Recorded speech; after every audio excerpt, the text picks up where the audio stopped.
Alright,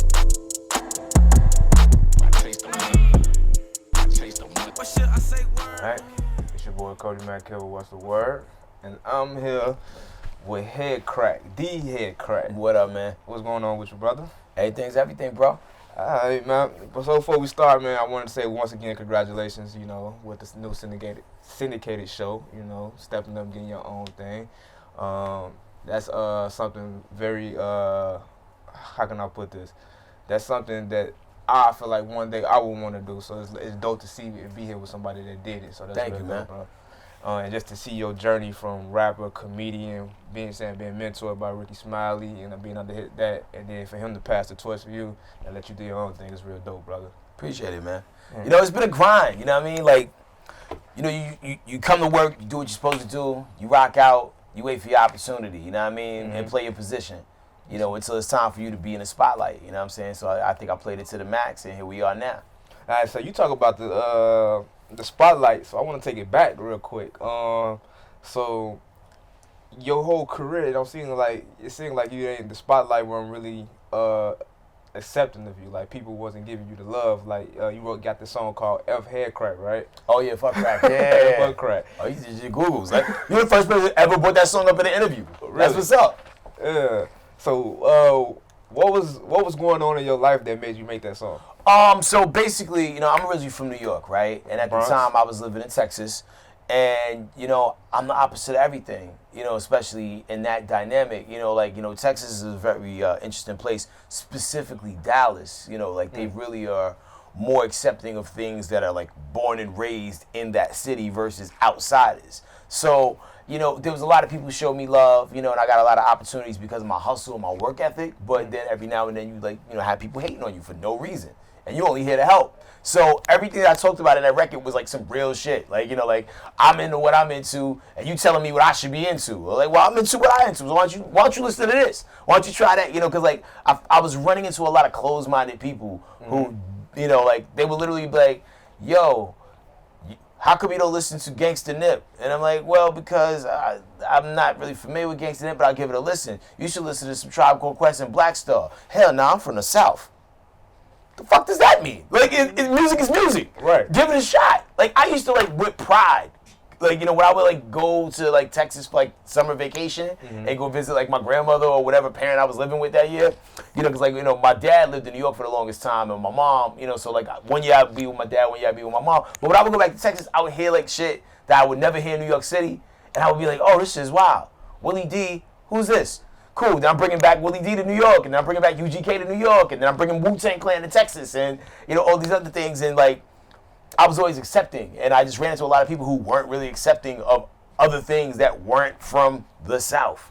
So, that was just me just kind of just getting in my bag and be like, yo, this is the type of shit and kind of conversations I be having with people on a regular basis. And then in the second verse of that song, that shit literally happened. There was, this dude who I was trying to help, and I helped get a song on the radio. And then he lost. It was a battle of the beats kind of thing. Then he lost. And then all of a sudden, he was trying to put that on me. And this whole situation came down with, he tried to, get some dudes to jump me at a show. And, man, God got my back. You know what I mean? I'm one of them people, I don't move in no foul ways and nothing like that. And my intentions are always good, man. He tried to have these people jump me and, all them people got beat up. Because mad people had my back that night. So on the other hand, me saying I felt like I didn't get a lot of love in the city. I got a lot of love in the city. Nobody laid a hand on me, at all. Somebody tried to swing at me. I mysteriously started taking Jeet Kune Do 6 months prior. So whenever I saw punches coming, I would just be like, it was like the Matrix. It slowed all that shit down, and so I dodged the punch. He ended up hitting somebody else, and then next thing you know, one of my homies came out of the back.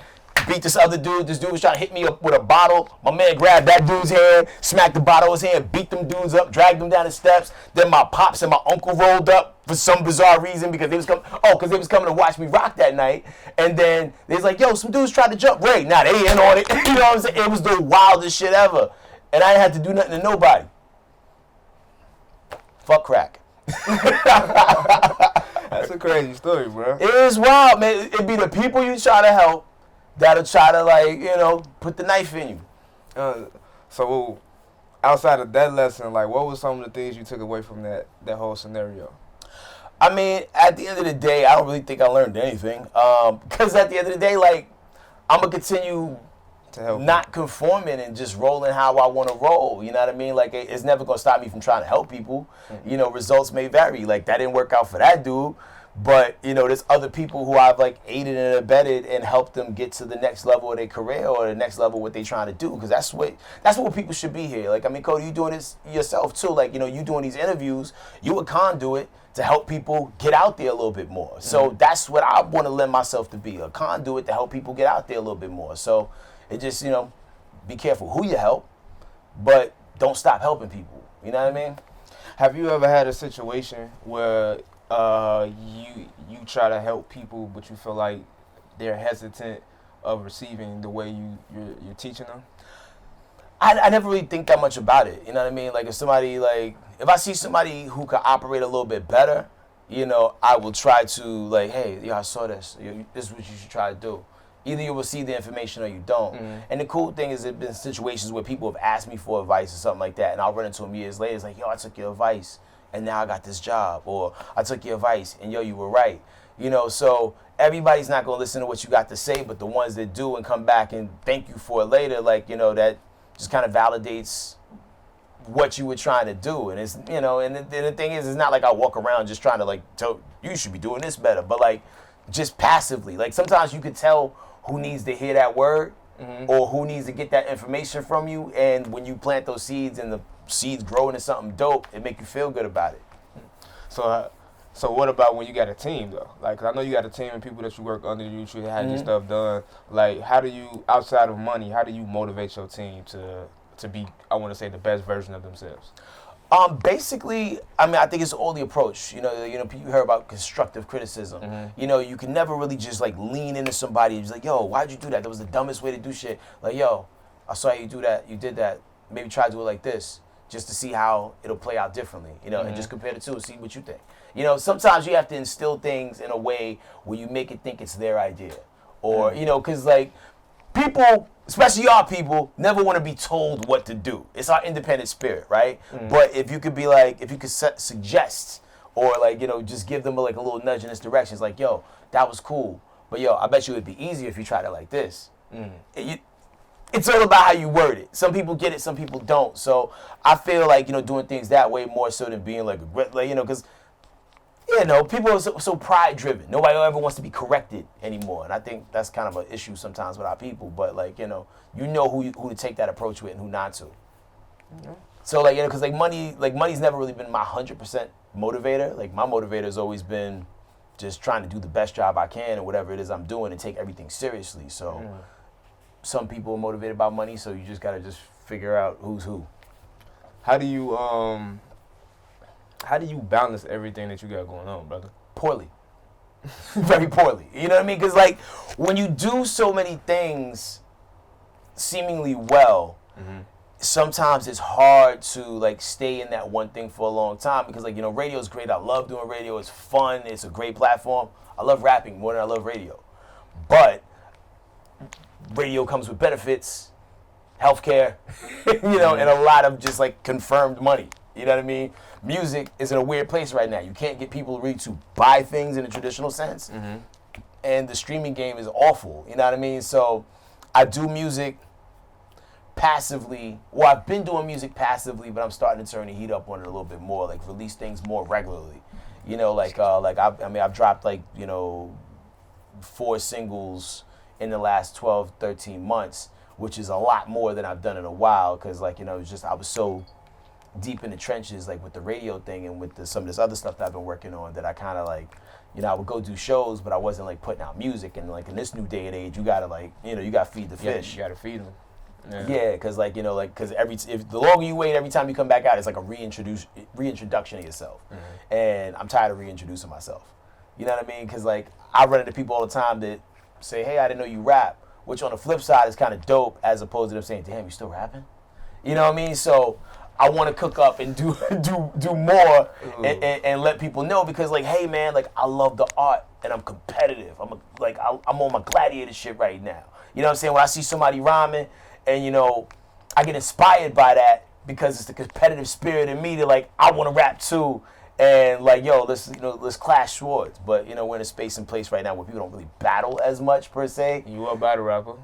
I mean, I've seen you. I don't know if you classify yourself as a battle rapper, but I've seen battle raps of you. I have said skill set. Okay.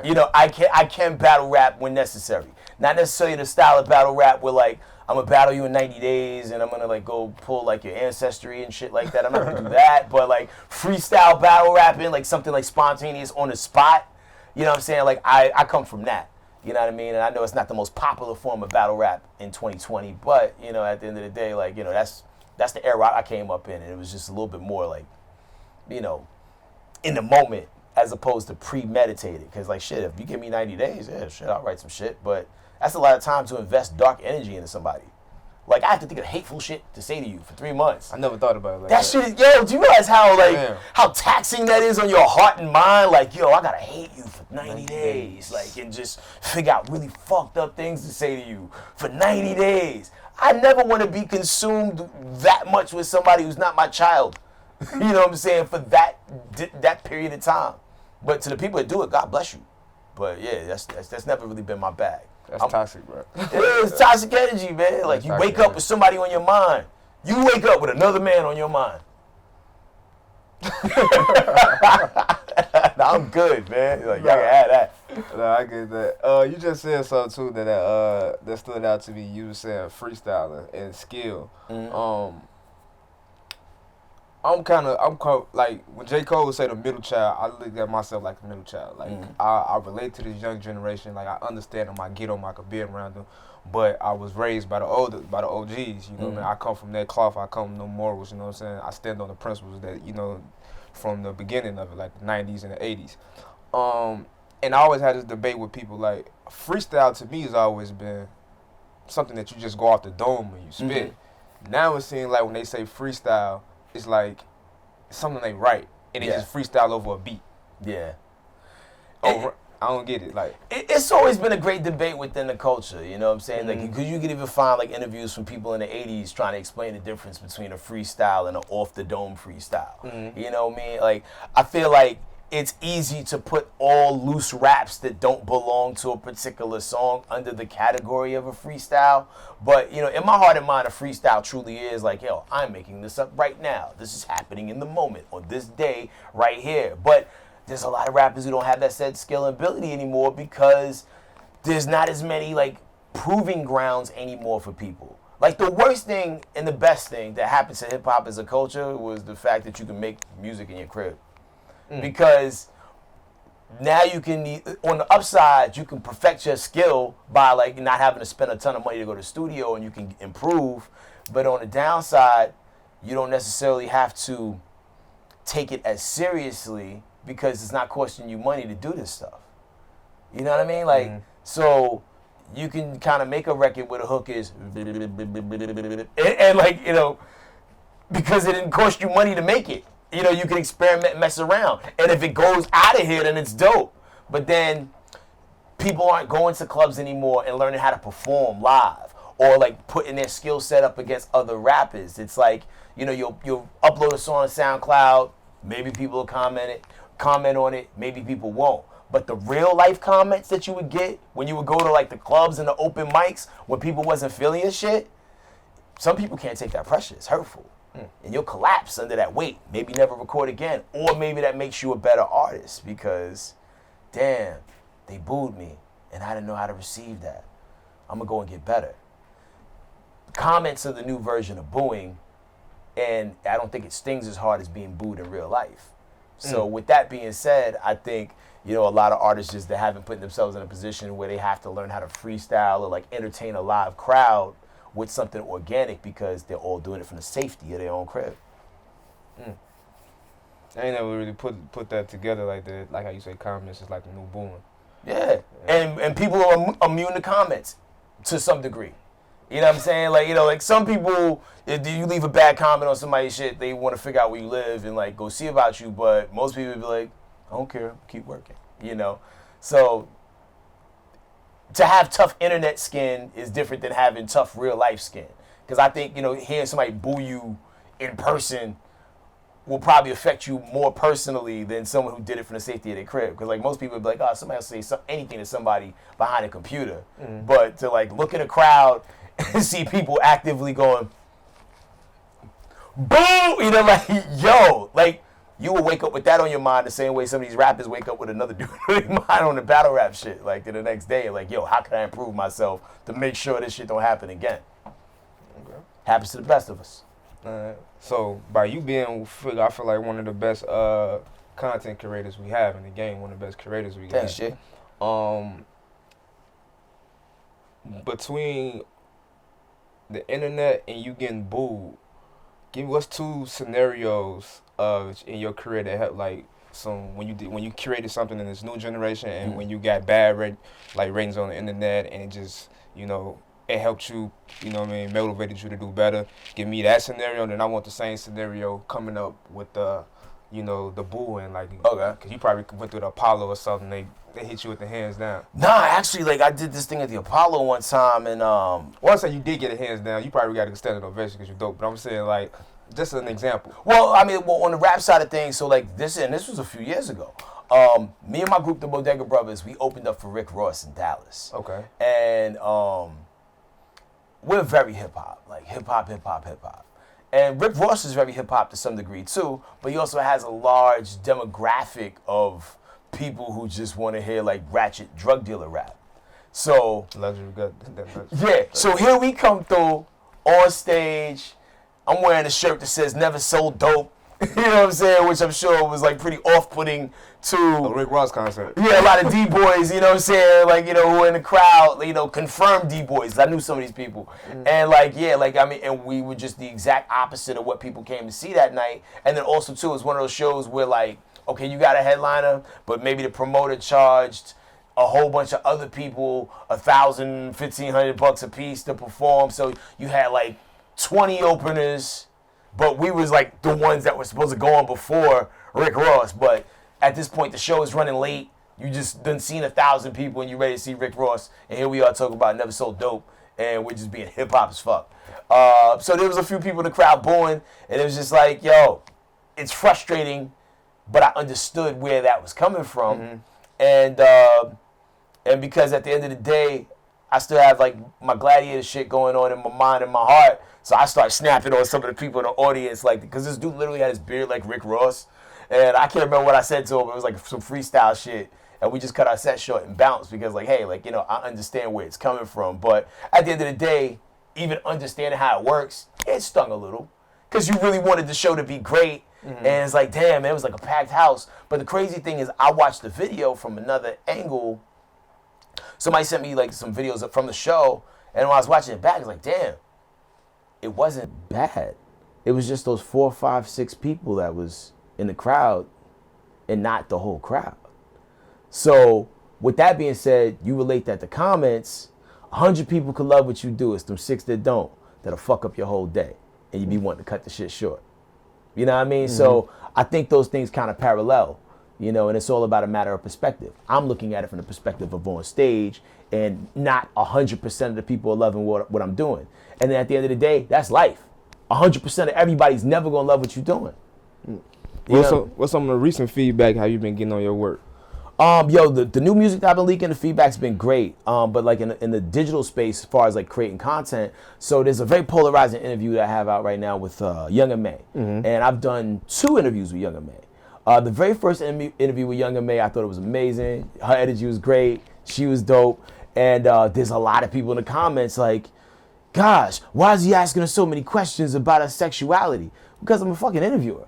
I want to know. I'm asking from a place of wanting to know and wanting to understand. So it was like, you know, it was like a good portion of questions that would get along the lines of like, hey, when did you know that, like, you know, you weren't like everybody else and you were into females? Shit that people would want to know just from a psychological standpoint, because there's always been this ongoing debate that, you know, either you're born gay or like, you know, being gay is a choice. So like, I'm just trying to break down the psychology of it all. And just like, you know, the interview got a lot of views, a lot of likes, a lot of dislikes, and a lot of comments from people saying, why the fuck you keep asking her about that shit? Because like, as a person who's in the media and who wants to understand, I'm asking from a place of wanting to know, not out of a place of disrespect. So people aren't always going to understand your motives or intentions, because I wasn't doing it trying to get a shock or a headline or get a rise or a reaction out of her. And she answered all the questions like a G.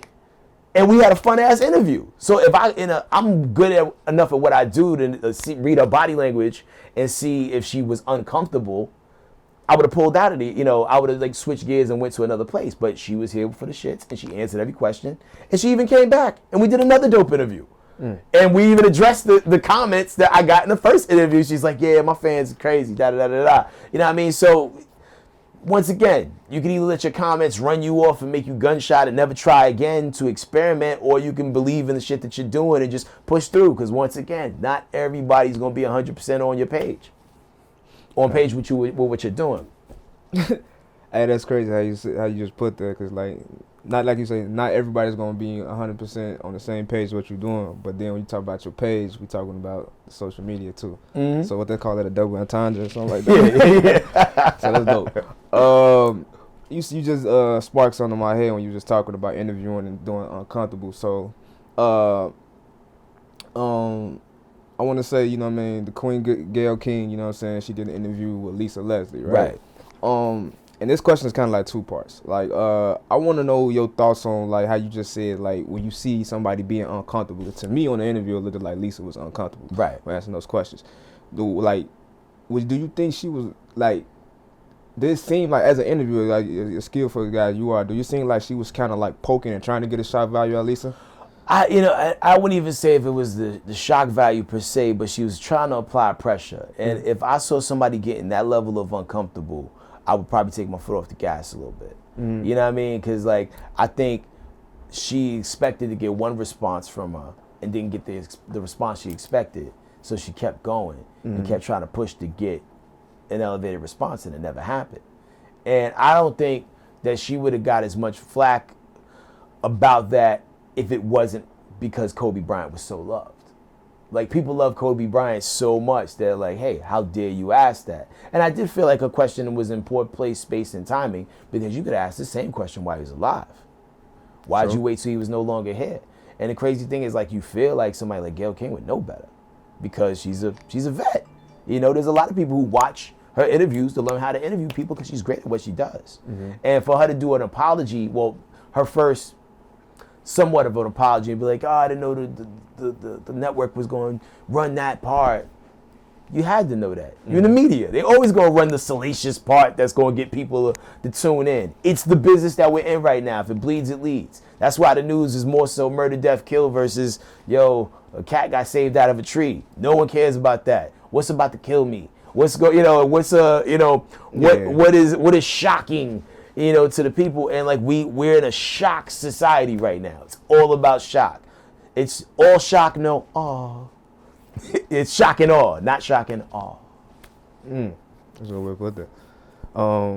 Yeah, because I'm in the business too, and most of my views and most of the content that I'm not gonna say that we, because it's a whole team of us. Most of the stuff that we get traction on is usually some negative stuff. Absolutely. Or when somebody drops some dope gems, I feel like that's a good thing too. When somebody hit like some motivational, some dope gems, those video clips and those interviews like circulate. Absolutely. Just as far as it is. And I think you can serve society more with the things that's going to help people move better versus trying to drag somebody down. Because even like in the business that I'm in, like, people like, how come you didn't ask them blah, blah, blah straight out the gate? And it's like, hey, do you kind of know how interviewing works? Like, if you're interviewing, I don't know, I'm in Chicago, so it's easy to say R. Kelly. Like, I tell you what, I'm not going to ask him first. You know what I'm saying? Like, you want to get people comfortable enough to where they feel like they can tell you everything. And that's the key to being, I think, a good journalist versus somebody who's in it for the shock. You know what I mean? Like, if you get somebody comfortable enough, they'll tell you everything. You don't even have to ask them. There's been times where people will bring somebody in and be like, hey, whatever you do, don't ask them about this. But I get them comfortable enough that they just volunteer it. And shoot. Now I don't have to have that awkward conversation with a publicist after the thing because they went there first. Or even when you get to the point where you get people so comfortable that they tell you shit that they shouldn't have told you, and then they call you back later and be like, hey man, when I said that, can you take that out? That's happened to me on numerous occasions. Like, I got so much stuff that I had to cut out of interviews, and it's just like, damn it. If I was able to put that out, man, like, oh, man, that content would have been out of here. But I respect relationships. You know what I'm saying? I don't want to burn no bridges with nobody who could be a later ally in life just to get more views on something. Because, like, you know, you can have one popping video, but, you know, I'd rather have a bridge to, you know, to a friendship versus a one popping video. So I'm off the record. I'm gonna talk to you about that because I got a crazy story. And I think something like that just recently happened to me. Okay. But yeah, that's dope. I think honestly, everything you just said was right on point. With relationships and, you know, then interviewing. Because another thing is what we do over here is like, I don't like sitting with anybody. You know what I mean? If I sit and have a conversation with you, it's got to be somebody I feel like I'm gonna learn from, or my audience gonna learn from. That's, you know what I mean? I come from the streets, so I don't feel like street things should deserve to be on the internet, you know? Right. So I just don't move in that, you know, and being from Chicago, that's like what they want. I mean, in Chicago, you're supposed to be covering everything, shot who, you know? And that's just not my style. Yeah. So there's more to it than that. Yeah. You know? And that's what we're trying to do over here. The second part, when we was talking about the whole Gale King thing, is that I wanted to get your perspective on it as a black man. I'm gonna say African man, because my boy Miles, I'm gonna shout him out. He keep telling me we gotta quit classifying ourselves as black. You know what I mean? But so as an African man, do you feel like the backlash she got was too harsh? Because it was like people was like, even though she came at, you know what I mean, Kobe like that publicly, you know, that was a no-no, but we didn't have to call her bees and stuff like that. You know, like Snoop went in on it. Was 50, you know, he filtered. He went in on her, and it was just everybody in the comments. We talk about the comments, like they was just going on it. Do you feel like, you know, certain things that we shouldn't do? Well, I think the reaction to all that was based off of raw nerve. Kobe was loved. It's bigger than basketball. And when you mention a man's name who just recently passed, who people love so much, people are going to act out of their character. Now, granted, it's not out of Snoop's character to call anybody a bitch, but once again, Kobe was so loved that he jumped out the window and called Auntie Gale a bitch. You know, and then he turned around and apologized for it because, you know, hey, you know, everybody's nerves is a little raw on that one. And I think, you know, the people's, you know, the society's, you know, the general public's reaction to it, I think, was so visceral because when you look at the back of the Gale and Oprah dynamic, which from a psychological standpoint, I could remove myself and look into it and be like, okay, why is everybody making the moves that they're making? You look at Oprah's history, sexually assaulted as a child. So she's always going to feel a certain way about men and sexual assault and the protection of women. I understand that.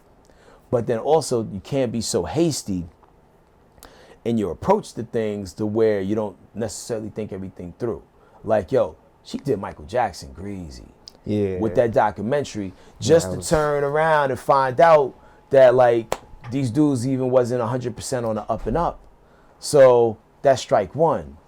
And if you really do your Googles and history, like, Oprah's kind of had a long history of not really, like, loving the culture. You know, or showing that much love to the culture but once again, when you look at where she comes from and what she's been through, she sees a lot of, like, on the surface level, a lot of objectification of women, a lot of calling, you know, women, you know, bitches and hoes and all that. That's what she saw because she wasn't so deeply entrenched into the culture to know that there was more to it than that. You know, you just seeing what the mainstream offers you, right? So there that go. But yeah, the Michael Jackson thing, that was like strike one. Then she's coming after Russell Simmons. And that book is still kind of unfolding, and that's just another dude that we looked at and held in high regard, right? So when Oprah does something or Gale does something, you still look at it as like that same crew. So you see her attacking all these black men or African men, but the biggest perpetrator right now is Harvey Weinstein, with, like, not necessarily just drugging chicks, but like rape, capital R rape, exclamation. Yeah, he raped. Rape. All right? So you're going to go after these people who look like you, and the man who don't look like you, who's, like, doing way more aggressive things, you're not coming after him. So it looks a little crazy to the rest of the world. But then once again, you read the fine print. Oh, y'all was getting money together. So that's why, because he helped produce The Butler and a couple other things that Oprah did. So, and even we have the tendency to protect our friends because we got money together, or that's my friend. I'm gonna lay my hands off that. But to us, we just see somebody who's just attacking black men when you got a way more wicked devil. And I say this in every intensive purpose of the word, like, and not even just because he white, like, he doing some devil shit. Why don't you go after him? You gonna go after Russ? You gonna go after Michael Jackson with half facts, and then hold your hands up and like back away slowly once you realize that them kids was lying on Mike, another dead man who wasn't here to defend himself. So it just puts Oprah and Gale in that same little wicked pot of people that we are not rocking with for whatever reason right now, because like, yo, we just kind of just seen this happen over and over again, and like, yo, you should be hollering at Weinstein. Where's that documentary? I don't think that one gonna ever come. He too much money and he put. Yeah, it looked like he about to put on his ice skates, man. Get up out of there, man. Like, I think they just wrapped up the trial the other day. So, like, I think it's the defense rested. So, I don't know. By the time this dropped, maybe the verdict would be out. But, yeah, like, but there was, like, well-known actresses that's like, yo, he raped me, or he locked me up in the room, or he did this. And that dude should do time. Yeah. Same time Cosby doing. More, actually. Yeah. Because, like, sometimes people's truest crime is outliving their era. And I say this to say, all right, so look at where we're at right now. We're in 2020 right now. Mm-hmm. You said yourself, you lived through the 80s and 90s. There was shit we could say and do in the 80s and 90s that's no longer acceptable. Right. We have outlived our era. Now you can either evolve mentally and move better and know what you can and cannot say, or you could be a victim of being from a certain era and not evolving with the rest of the times. Case in point, like you look at Bill Cosby, he come from an era like, yo, party drugs, we dropping stuff in people's drinks. It's the thing to do. Hindsight 2020 shit wasn't right, but that's what they were doing in the 60s and 70s. So he outlived his era and was still doing that shit well into the 90s. And now look at you, Bill. You getting them different pudding pops. You know what I'm saying? So, like, you got to know when your era is over, and you got to learn when to evolve, man, because you'll be out here looking crazy. Like, and we've all been a victim of certain things. Like, there were certain things we used to say to each other just to offend other men.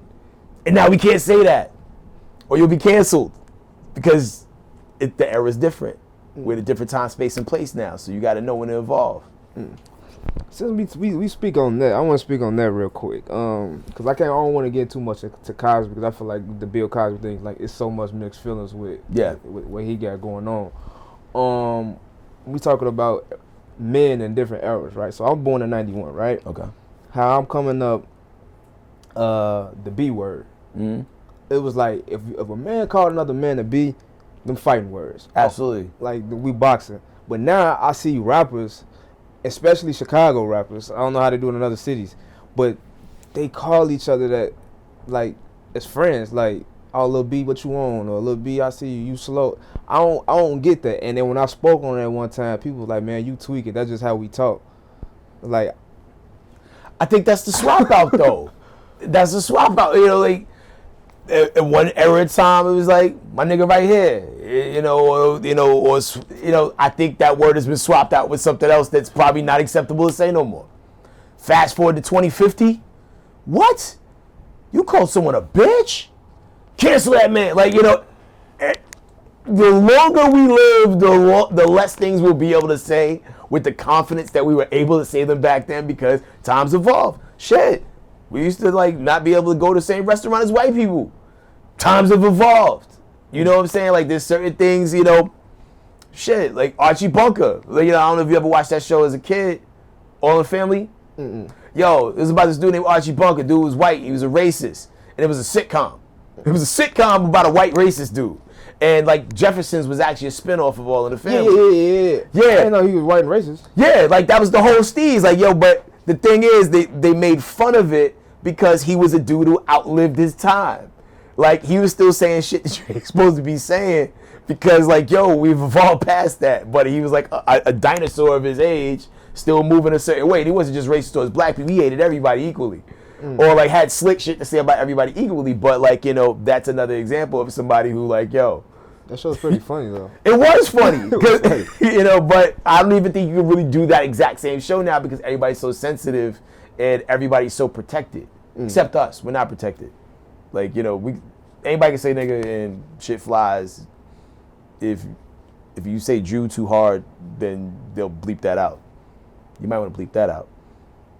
I'm just joking, don't. but I've heard it in records, all about the Benjamins. You should do what we do, stack chips like the Hebrews. Like, even on the dirty version, it's muted out. Because some people are protected more than others. They're like, hey, you can't say that shit. You run the record company.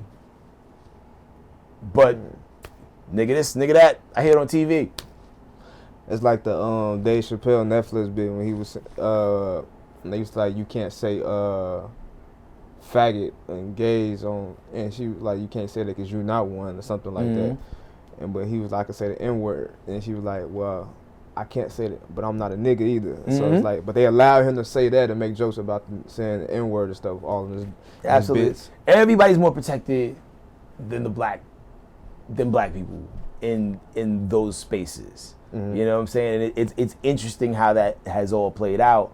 But, we still give the word too much power. Like, I tried to go without saying it, and then I just can't. It's like coffee. I'm sorry. I call white people that. I use it as a noun. You know what I'm saying? To everybody. So, but it's neither here nor there. No, I rock with that because I tell my people now, like, it's like, I try to remove myself from saying the word, mainly because the context where it come from, but also it's like, but you can't get mad if we calling each other that and somebody else calling it, because I know when we talk about other cultures, other white people, so Asians, I just seen other white people call each other the N-word to each other, like on some, this my nigga type, you know what I'm saying? Or they females be like, instead of saying this is my guy, this is my nigga. You know what I'm saying? Yeah. So that's how people talk. Yeah, and on the flip side of that, like, people will try to say that people that say that word are racist. I don't believe that to be true in any stretch of the imagination. Being truly racist is using your position in your race to hold other people down because of your dislike for them. You know what I mean? Like, me calling another ethnic group out of their name is not me being racist, it's just me being fucked up. You know what I'm saying? But if I go all out my way to make sure you don't get a job or an opportunity because I don't rock with your race as a culture, then that's racism to me. Or if I would strike somebody because he don't look like me, that's racism.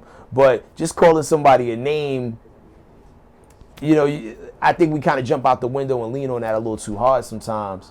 In regards to what truly racism is, because we call people out their name all the time.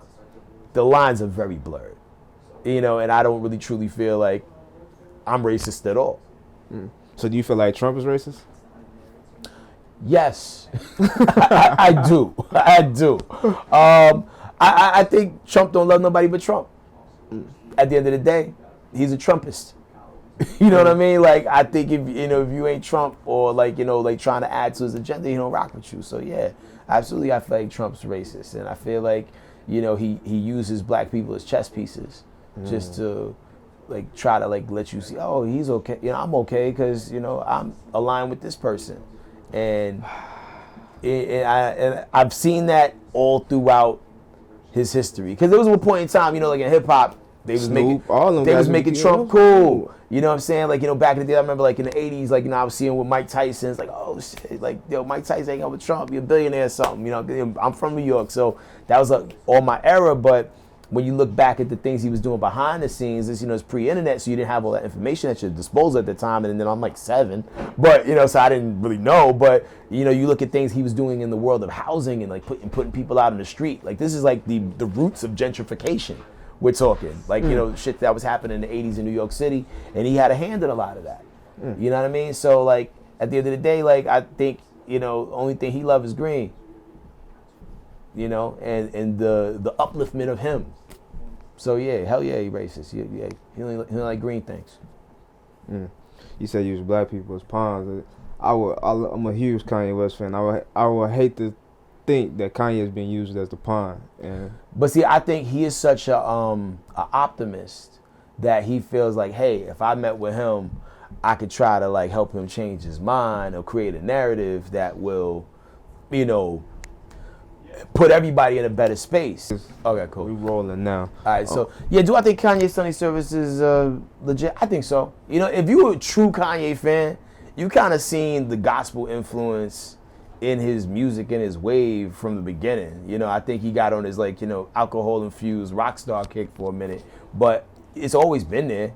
You know, because there was I mean, Jesus Walks at one point in time was like, wow, that was an adventurous thing to do, especially in the landscape of music at that time when that song came out. So I think it's always been there. I just think he's reached the age to where like, yo, I've done everything else that can possibly be done in this particular space, and here's why I am at this place in life, and this is what I believe in now, and this is how I want to rock.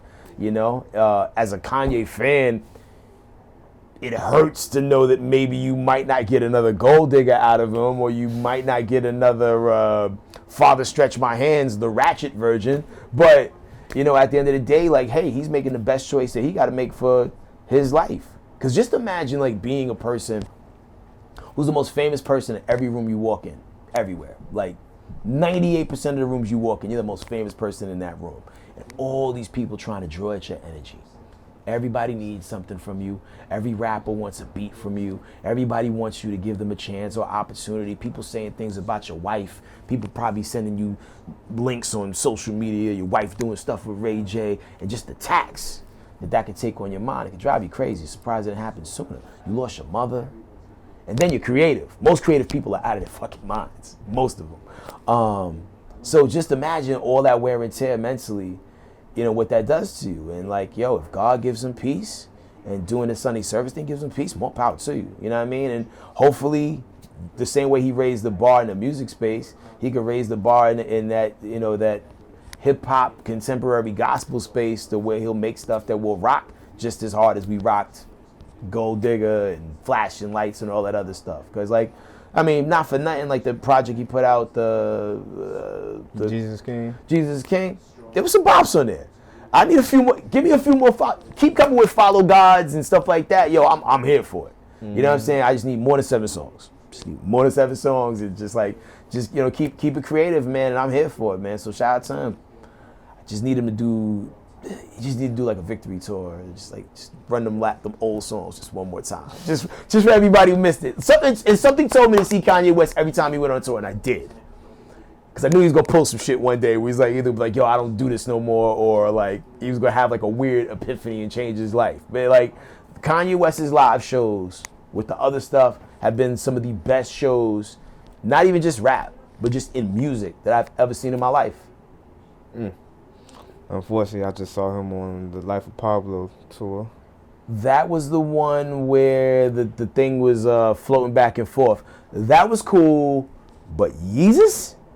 Where like he was rapping on a mountain and like there was chicks in like ski mask. Like, I didn't get Yeezus. Yo, and like that show was good enough to be put on Broadway. It was good enough to be like sold and showed in theaters. It was like some opera type shit, high level art, hip hop space. Like, I mean, dude's a genius, man. That was a very underrated album too. It grew like, but most Kanye albums I feel like grow on people, because I mean, like with the exception of like the first 3, like people love those out the gate. When he came out with 808 and Heartbreaks, I'm like, yo, why is this even happening? And then like 8 months later, after it dropped, I finally got a chance to really just kind of like slow walk through it. I'm like, yo, I actually like every song on here. He changed the way hip hop was made. Yeah, yo, man, he birthed so many people off that wave right now, and hopefully off of what he's doing right now, he'll improve the messages that we hear in hip hop, or what's considered viable commercial hip hop, because we get sold one narrative on a regular basis, and it's just typically money cash holes over and over again. You know what I'm saying? Like very few J. Cole's and Kendrick Lamar's break through on a mainstream surface that have something to say and we play their records. Because even with Kendrick, he'll give you something like Don't Kill My Vibe, but it was like Pour Up Drink that really got him popping. And he had other things. Like, I feel like It's Gonna Be Alright should have been bigger than all those records. Radio should have sorted that, but we didn't. Because it was too positive of a narrative for the time. And it just sucks. We need more of those positive narratives. It was a great song. But J. Cole out here doing, saying dope shit within his music, and they're letting him be great. I rock with Cole. Yeah. I got a whole nother take on Cole, but I ain't gonna get into that. Right. But this was a dope interview, brother. Thank you, bro. Hopefully this is not our first and last conversation. I will have more conversations with you. I'm down to do this whenever you ready, bro. Yeah. So I didn't even get into the whole Ricky Smiley stuff. I was gonna get into that. I got time. I don't got nowhere to be. Because people, the streets talk. So Right. Streets wanted to know like what really went on in that situation, or that's just the streets talking and nothing happened. Nah, it was no beef whatsoever. Like, sometimes people get thrown out or casted away out of a situation. Like, nah, like we just two dudes that got job promotions. Like Tom Joyner left, and he's retired. They gave Ricky Tom Joyner space. I didn't really particularly want to go into that space. And before it was even put into a position where like, hey, do you want to go? They're like, hey, listen, we got an idea. We want to give you your own show, And because like I actually like when my contract was over, I was gonna take a year or two off anyway, and just focus on music and just go hard with it and just do Dish Nation and music. But they gave me the opportunity to like start my own show, and I'm like, yo, this sounds like fun. I'm here for it. Let's go. You know what I mean? Because I felt like I still have a lot of things to do within this hip hop space, as far as it relates to commercial radio, where I could really try to put a lot of people on. And that's what I really want to do. You know what I'm saying? I don't want to have the same old conversations that we've been having. I want to teach people how to channel the God from within to be as great as we could possibly be. There's been times where like I've limped into places and I've just sat in the corner and meditated and asked for the universe to send me the best version of myself, and I walked out of there on 2 feet, straight up. And everybody has that innate power. So if I can use my platform to teach people to put down this black mirror that we call a phone and celebrate the God within and just learn about all the shit that our ancestors were capable of doing and all the things that we're capable of doing now, but still at a hip hop platform, then I did my job. So that's what I'm here for. I'm a Trojan horse this information into people slowly. I'm gonna bring experts on that can like help you digest the information that I'm giving you. And I'm gonna give my personal testimonies too, and I'm gonna help everybody level up. And we're gonna help people put out some dope jams. You know what I mean? So that's what I'm here for, man. So for whatever reason, it wasn't my time to chill yet, and I'm glad I got the opportunity. So definitely no beef in that situation, man. Like shit, Rick texted me 2 days ago. Like that's the homie. You know what I'm saying? And I'm always gonna root for him. He always gonna root for me, man. We're gonna rock out.